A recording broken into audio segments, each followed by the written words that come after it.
Join him. Great. So welcome everyone, and thank you for joining today's session on Better Banking, brought to you by Green America's Green Business Network. My name is Fran Techlitz, and I serve as the director of our Green Business Network. The Green Business Network is dedicated to promoting and strengthening small to mid-sized companies in which their operations and products serve both people and the planet. You can learn more about membership, benefits, and our certification program at greenbusinessnetwork.org.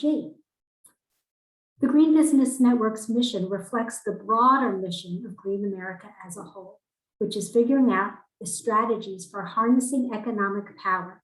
What is the role of consumers, investors, businesses, entire supply chains in advancing a society that's grounded in environmental sustainability and social justice?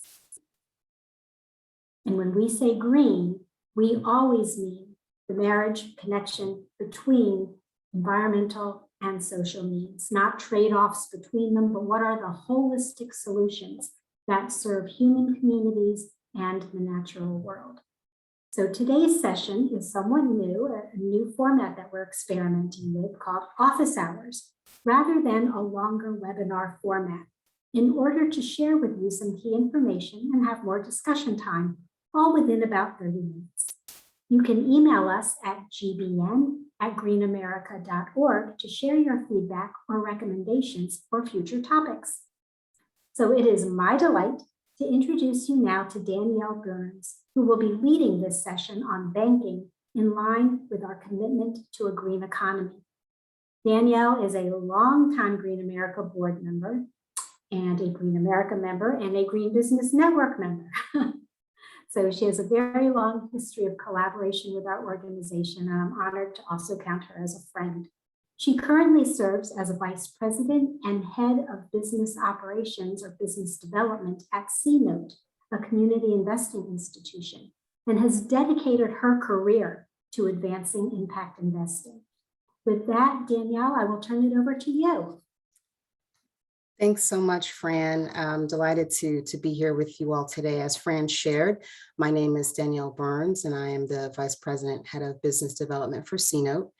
C-Note, we are a women-led, women-founded impact investment platform, and we're on a mission to close the racial and economic wealth gap through financial innovation.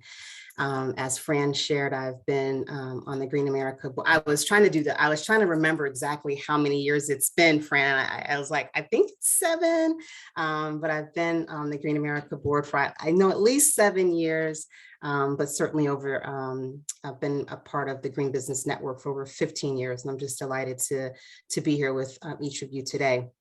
My day-to-day role at C-Note really quickly just emphasizes working with CDFI loan funds, banks, credit unions, and minority deposit institutions to help them get more fair and equitable capital so that they can better serve the underserved and underestimated communities of color.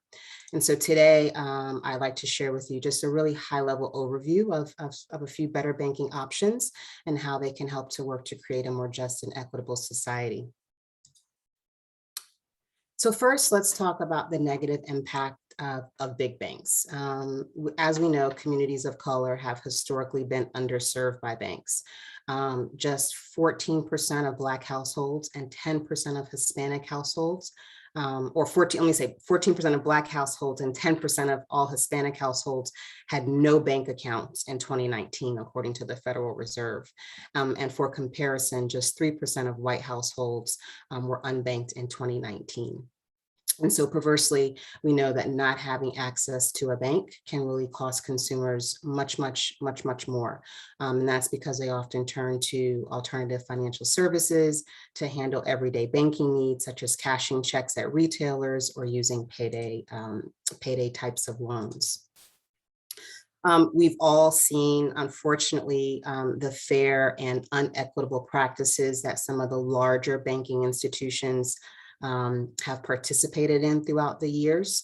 We know that through unfair and deceptive, or quite frankly, abusive acts and practices, some banks have been known to cause, quite frankly, significant financial injury to consumers, really eroding their consumer confidence and more broadly undermining the financial marketplace as a whole.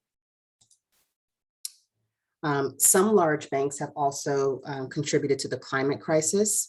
What we know is that marginalized and underserved communities of color are among some of the largest, if not the largest demographic of people that is affected by climate change. And so this is, of critical importance, as we think about how we can better serve those communities. Large banks have historically made investments that contributed to fossil fuel financing, which has been a large culprit of the climate crisis. But with that being said, we know it's not all doom and gloom. There are certainly better alternatives out there. Community development financial institutions, or MDIs, they were specifically put in place to address the financial and economic needs of low-income communities and communities of color. So I want to share with you all 5 main differences between big banks and CDFI, between CDFIs, MDIs, and big banks. The first is structure, right? So CDFIs or MDIs, they have been, particularly CDFIs, they have qualified to receive this designation specifically from the US Treasury. Each type of CDFI or MDI has its own legal structure and offers a different range of financial products and support services for their particular clients in low-income communities. Big banks are typically structured, right, to optimize profit for shareholders, whereas CDFIs or MDIs their focus is on really serving communities. Additionally, traditional banks offer higher rates and interest rates for people with lower credit scores, limited or blemished credit history, as well as minimal assets. CDFIs and MDIs, they offer different types of financial products and programs. They believe that individuals and businesses deserve access to the necessary financial products and resources to do such, purchase a first home, right? Open a local store or expand an existing enterprise. CDFIs and MDIs make funding available to support startups, nonprofits, smaller micro businesses, affordable housing, et cetera. And often, those loans really help launch projects that otherwise wouldn't get off the ground. And traditional banks generally don't offer startup or micro business loans of any kind. And conversely, those large banks tend to provide funding for established small businesses. And when it comes to housing or consumer or commercial real estate, those loans offered by the big banks tend to be fairly restrictive. The third difference is their business underwriting and eligibility assessment. So in order to really better serve and increase lending to a wider range of business owners, CDFIs and MDIs, they work with their borrowers that may have lower credit scores or minimal credit histories. And by nature, startups and new small businesses have less assets. They have don't have as much collateral or owner equity. And traditional banks are typically constrained by credit score driven underwriting models, which can make it difficult to meet the funding needs of small businesses. The fourth difference is support services and technical assistance. I think of all the differences, I think this one is personally my favorite because it helps them to really be successful and their stake in the game. So most CDFIs and MDIs offer technical assistance services and training programs related to homeownership, small business, capacity building, business coaching, mentoring, and advisory services. These services educate and assist the borrowers in making major purchases or helping them to understand business topics like cash flow, marketing, and management. You don't know what you don't know, right? And as a potential first-time business owner, the success of your business can literally lie upon whether or not you knew how to source a good vendor for your supplier. And so understanding how that process works and having, business coaching to help you through that is really important. Traditional banks don't offer technical assistance as they're unable to be directly involved and providing guidance for business operations really due to lender liability regulations. And then the last thing is loan servicing flexibility. And so CDFIs and NBIs can really more easily adjust their lending terms to accommodate the needs of their borrowers when they're facing financial challenges. This has never been more prevalent to our conversation than what we all experienced in the last year and a half. So certainly, a lot of these organizations, if not all of them, were able to help in and provide, bridge loans and operating capital, when they needed it most. And so being able to provide, that flexibility is critical. And those types of that flexibility includes things such as deferment, forbearance, loan modifications or expansion loans, just to help them grow if necessary. So finding a better bank, for those of you who don't know, is definitely easier than you may think. Green America has a wonderful searchable database that can help you to find a better banking option for you and your business. And these are some of the criteria that Green America has put in place in terms of the banking options that we're recommending. A few options that you might want to consider. There's certainly others out there, but these are just a few that we are highlighting: Amalgamated, Self-Help, Carver, Clean Energy, and Native American Bank. And so that was all the prepared remarks I had for our conversation. I think office hours are designed to be conversational, and so definitely not prescriptive and a full-on webinar as Fran shared. So we certainly welcome any conversation, thoughts, insights that anyone would like to share. I'm happy to answer questions to the best of my ability. I will caveat, I don't actually lend out capital or work in an actual bank, of course, but happy to answer any questions that anyone has. Thanks so much for the time. Thank you, Danielle. Really appreciate it. That was terrific. I think we can stop screen sharing. That way we can see everyone's faces in gallery mode a little bit easier, which might be more conducive to conversation. Yep. And the floor is really open. If someone has questions, or we have bank representatives on the line, if there are some key points that you'd like to underscore or tell us a little bit about your own institution, that would be welcome.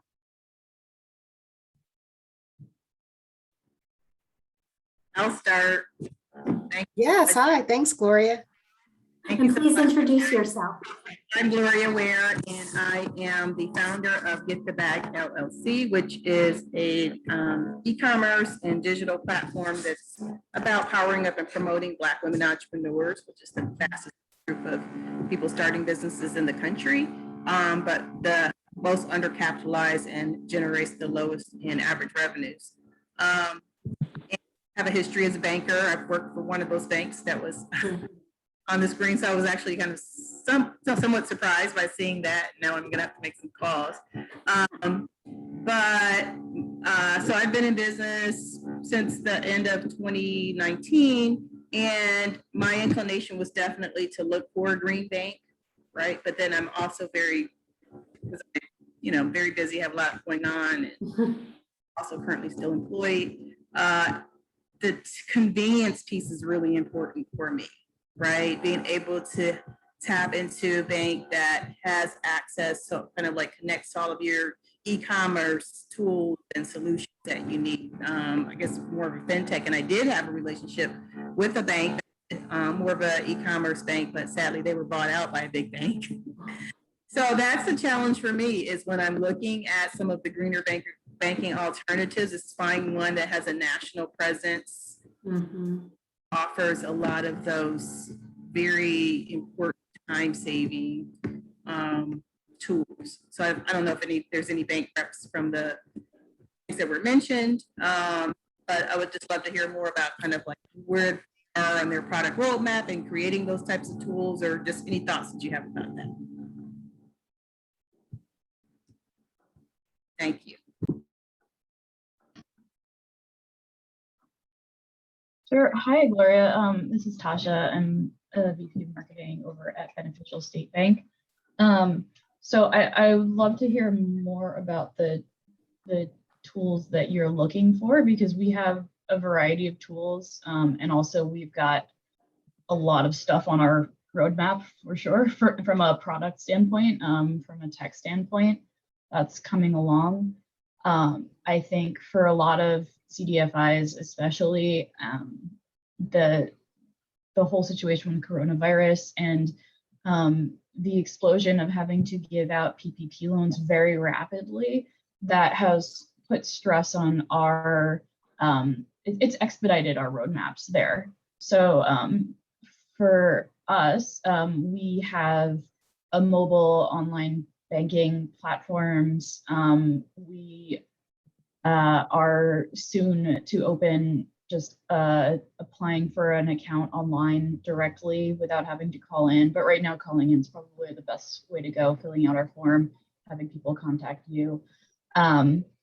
There's a lot of really rapid things that we've developed on the small business side, which is really exciting. Because of PPP, we've really expedited our timeline in terms of supporting those businesses. So there's a lot that we've done in the last year and a half that has really, changed the way that we've addressed a lot of our clients. Typically, as a community bank, we are very focused on being local, so people can walk into the branch, they know their banker, it's not a problem. But now everyone's got to mask up, and with Delta, things have gone sort of back into lockdown over here in California, at least in some ways. So once again, we've got to stress those online tools, but there's a lot of different ways that we are able to support different business needs, whether that's, and our focus, we have a lot of nonprofit and, social good lending experience, especially, but also for individuals, we definitely focus on trying to support those who are underbanked. That's a main focus of us on the retail side. So that's kind of where we are. And yeah, most things are facilitated remotely right now. But also we have availability you can come into a branch as well. Right now, can you remind me where you're located? I'm in Cleveland, Ohio, based in Cleveland, Ohio, but I have clients from all over the country. So I do try to make recommendations and referrals, particularly sensitive, just kind of knowing that a lot of Black women have had some challenging experiences when they do try to get banking services or try to pursue credit. So that's also important as well too. And even my son, just some of he's in Chicago, some of the experiences that he's had, particularly trying to get access to people that are knowledgeable about the business banking services. Mm-hmm. Yeah, I'd say like the bulk of our focus winds up being businesses, because like I said, we end up between the SBA loans and the fact that we do support so many nonprofits and small organizations. That's probably our primary focus, but we do have a lot of retail clients as well. So we're currently based in California, Oregon, and Washington. So if you have any clients that are over on our side of the country, that's where we're based out of. But there's also the roadmap of things can be facilitated online, and so there's the ability to work with folks across the country. So it's sort of a one-off situation for some of those, but we've done it before. So if you're interested, I can give you my contact info, or I can try to connect you with one of our officers over here. That would be great. Thank you so much. And thank you for sharing. No problem. I also wanted to call out, so we have 2 Green Business Network certified banks joining us. We have Beneficial State Bank and also Amalgamated. Caitlin, I didn't know if you wanted to speak, or Gloria, if you could make sure to look at the chat, because Caitlin shared her email address with you there as well. So just want to make sure you're getting that information as well. Green America works collaboratively, and this better banking sector. So we collaborate with bankforgood.org, mightydeposits.com, and betterbankingoptions.com. So these are all a variety of different types of databases and search tools for banks and credit unions.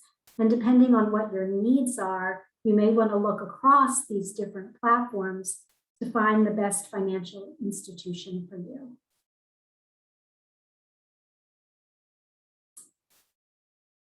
Other questions or comments?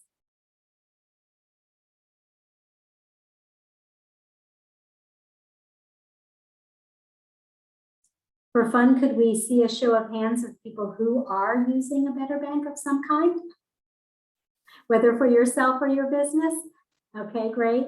And then those who are on the journey, looking to make the switch. Green America also offers a set of tips for switching banks just to help ensure a smooth experience. Obviously, you don't want to forget about auto deposits and auto withdrawals that you have set up. You're going to keep 2 bank accounts open simultaneously for a certain period of time until you've confirmed that that complete switchover has happened. So even some of those little details like that are important to bear in mind. And we provide those tips again to ensure a smooth experience to a bank or a credit union, another good option, that is more in line with the values of a green economy. I have a question for Danielle. I've noticed a lot of Fintech kind of banking solutions popping up in the market. So for example, I also have an account with QuickBooks, which has a bank. QuickBooks, and then a lot of the financial accounting. I also do some consulting. I did a project focused on understanding financial accounting solutions, particularly for Black business owners. And it was really from that I saw a lot of companies that typically accept payments are opening banks. For example, Square. I just got an email from Square saying they're opening a business bank. The 2 other financial accounting providers, FreshBooks and definitely Wave, they also are opening a bank.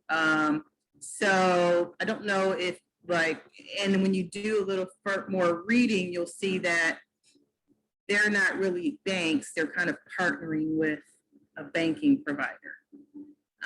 So I don't know if you have any thoughts on that, or maybe where you see Fintech as it relates to kind of a more socially responsible way to get banking services, or if it's kind of a wolf in sheep's clothing. Great question. So a couple thoughts. CNote by nature is a fintech. And we like to use our technology for good. And so CNote's focus as a fintech is really to bridge that gap between the individual consumer and the CDFI as an asset class. Historically, CDFIs have been hard to connect the individual consumer to from an investment perspective. And so CNote is really leveraging our financial technology capability as a way to better source CDFI investment opportunities for individuals and institutions. And so CNote uses our financial technology in that capacity. I think that, it kind of puts, when I heard you say that, I don't know about all of these institutions and their banking, the organizations are looking to open up. But what I will say is that over the past 15 months, there's a lot of capital, right, and need and interest in supporting social, racial, economic justice. And so I certainly don't want to say that all the folks that you just mentioned are getting involved as a way to try and get access to some of that capital, but I would feel pretty confident in saying some of these organizations are opening up these banking institutions as a way to get access to some of that capital that's coming to, CDFIs, MDIs. There's a lot of liquidity in the market. There's, the CDFIs and NDI institutions, a lot of them are flush with cash, and people see that as an opportunity. They're like, how can I get a piece of that? And so it kind of makes me put it in the SRI light kind of category or greenwashing kind of category. I can't, I don't want to specifically say that that's what they're doing. But I feel really confident in saying that there are certainly probably some organizations out there who are, not pure impact, and they're looking at it from a pure profit, profit center, like, oh, this is a way that we can make money too. And so, they're looking at it from that perspective. I would like to hope that that is not the case. But my realistic side of my hat tells me that that's probably a little bit of what's happening also. Unfortunately, someone else thinks differently. I would love to hear, a different thought on it. Thank you. Of course, that's a dynamic that we see across all sectors, not just bank, right? So we always have to be vigilant and do our due diligence. That's right. And then Danielle, what are your thoughts on some of the other new emerging Black-owned banks? I don't know if they would fall, like, what's the difference between a Black-owned bank? Like, I don't know if you're familiar with Greenwood, which has been doing a lot of marketing. And there's a few others. What's the difference between a Black-owned bank and an MDI? So MDI is a minority deposit institution. So it doesn't necessarily have to be a Black. It can be anyone who recognizes themselves or consider themselves as a minority individual. So Black owned, Black led, and then minority deposit institutions. So I'm personally an advocate for minority deposit institutions and Black led, Black owned institutions. But I think that's where the delineation is specifically. Thank you. Thanks, Danielle and Fran. Hi, everyone. I'm Caitlin. Hi, Caitlin. I'm a commercial banker with Amalgamated, but I've been in this role for 2 years, but I spent 10 years in the nonprofit sector prior to coming into this role with one of my commercial clients, actually. And a lot of the work that I came from before coming into finance was very focused on funder education and funder organizing. And I primarily worked with program staff, leadership, occasionally trustees, less often worked with investment operations or finance staff within nonprofits and foundations, but that's very much the side of the table I'm on now and the folks I'm primarily liaising with. And so I continue to be in some spaces focused on shifting foundation, particularly foundation resources for a just transition, but I don't necessarily see clear networks or spaces to send some of the finance and operations folks that I'm working with who are really trying to find like a political home or organize each other on the infrastructure side of the nonprofit sector in order to make sure that our deposits are sitting with, values aligned organization, banks and deposit institutions like you've outlined. So I'm curious, are there network spaces, leaders that you recommend or that you think are really doing great work and trying to organize others like Green America is doing, right, to get folks to move deposits into socially responsible banks? Yeah, Fran might have some other ideas. Of the two that the one that comes to my immediate mind is inclusive. Then there is CUNA. They do a lot of work with credit unions specifically, Credit Union National Association, CUNA. Fran, I don't know if you know of any others. Yeah, I wonder if there might be some overlap, Caitlin, with your needs in the work of the Intentional Endowments Network, because I think there's a lot of IEN, Intentional Endowments Network. I think they ask and try to answer a lot of the same questions that you're asking, even though they're dealing with maybe a slightly different audience or segment of the financial picture. But I think what you're striving to answer are the types of questions they address. Thank you. Yeah, I'm eager to connect with peers that are like advocating on like more the finance side, but I've yet to really identify like a nonprofit centered and led space that's advocating for that.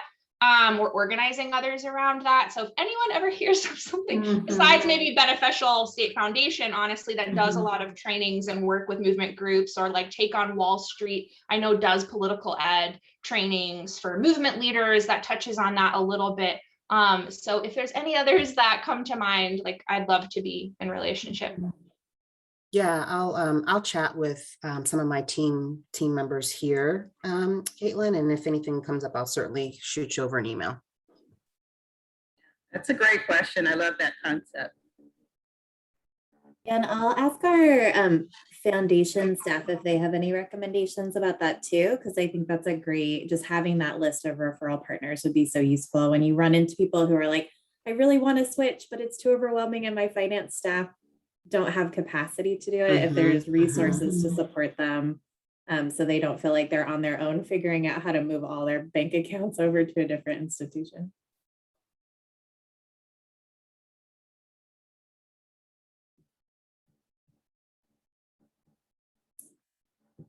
Good. So I'm just being mindful of our time here.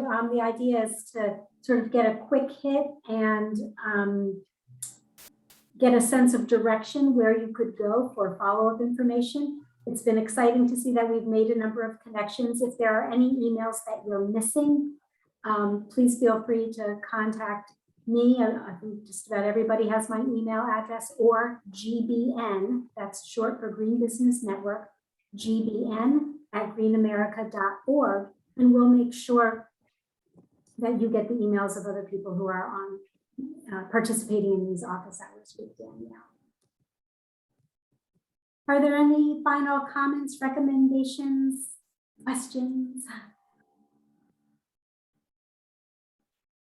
No, I would love to connect with everyone. It's just really exciting for me because I've actually, by day, which is pretty soon, I'm going to be working full time on my business, but work in the economic development space at the lens of entrepreneur support, venture capital, and DEI, and I've seen a lot. But prior to that, I was a banker and a lender for many, many years. And I remember trying to get my bank to go green. And it just seemed to be such a huge task. And I was getting a little bit of traction, but then 2008 hit. So it's so exciting to see the evolution of that work and to be reconnected to people like yourselves that are passionate and advocating for change. So thank you for all that you do. Absolutely. Thank you. Gloria, that's a wonderful note to end on. Again, thank you for this rich time together. I hope the connections were useful. We can give an online applause to Danielle for adding her expertise today, for sharing it. And I know that she's available for any follow-up questions or comments that may occur to you once we close out. So again, thank you so much for your time. And if you have suggestions for other office hour topics, please let us know. Have a good afternoon. Thank you. Thanks so much, everyone. Have a good day.